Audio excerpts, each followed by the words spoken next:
There's more to this than just tying it up, bleaching it, and dyeing it.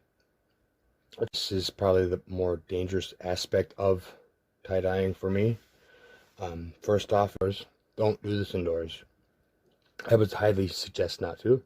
If you had to, I would highly recommend a ventilator for your face. Half mask works. Full mask would be best, I would guess. I have a half mask. I did this outside today, as much as I could.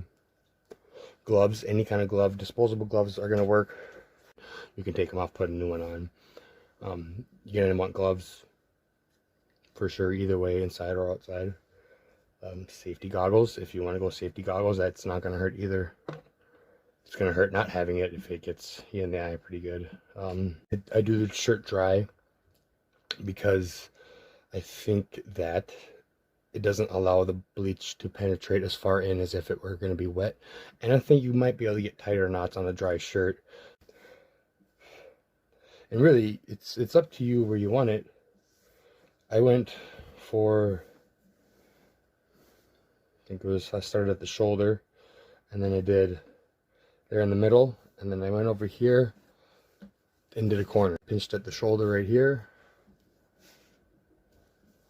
I took half mark right here, shoulder right here. I took half mark right here at the seam on the side of the shirt. Right there, and then I did one right here in the corner.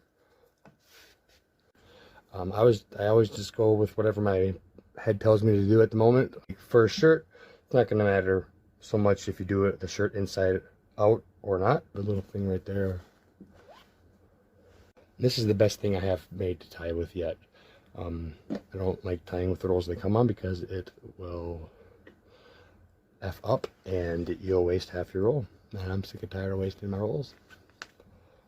So maybe once around, so twice around is usually good. And if it's slipping a little bit. Usually when it is wet, if the shirt is wet, that'll help your tie catch. It's dry. Won't go as far into the fabric, and it's easier to neutralize and get it out of there. So one thing when you're reversing a shirt, you gotta have your bleach, which is basically sodium hypochlorite. I got it from anywhere from 3% to 7.5% and 10 and 12% even. You can hear it when she's pretty snug. And I went pretty close. I mean, we're talking maybe a 1/4 inch at most on each tie. Once around and pull, and then one more time around, pull, one more rung, go all the way around, pull, pull, and we'll do that all the way down.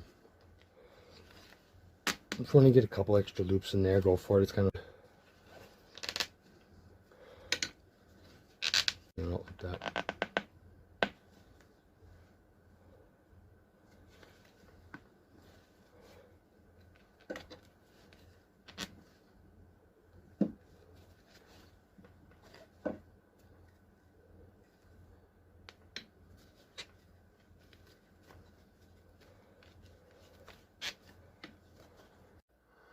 And I basically repeat that whole system on the whole thing of wherever I wanted to start, how much I wanted to go down, and I tie it up and I go to my next spot. And this is what I got. So I had it really tight and I had the ties really close together. I do like it. I like it a lot. So what you're going to want to do is, if you don't want holes in the shirt from the bleach eating the fabric, how long do you leave the bleach on? How strong is the bleach? How do you get the bleach out of it? Because the bleach soaks into the fabric. The chlorine gas that's been mixed into this hydroxide to make sodium hypochlorite soaks into the fabric, and it doesn't just put it under the water for a minute as the salt water. Bleach, hydrogen peroxide, salt water. more or less. I mean, I wouldn't drink it or I wouldn't put it in the ocean. Whatever you're gonna do. This is the shirt. This is the pant. This is banging.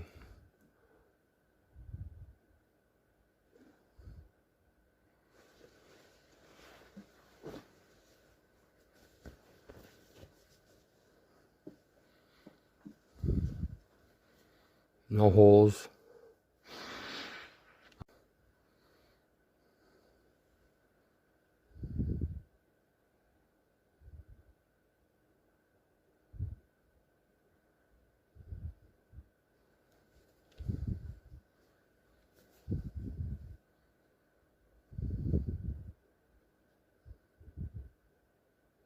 I will say that there's a lot more to it than what I have explained. I wish I could have explained more.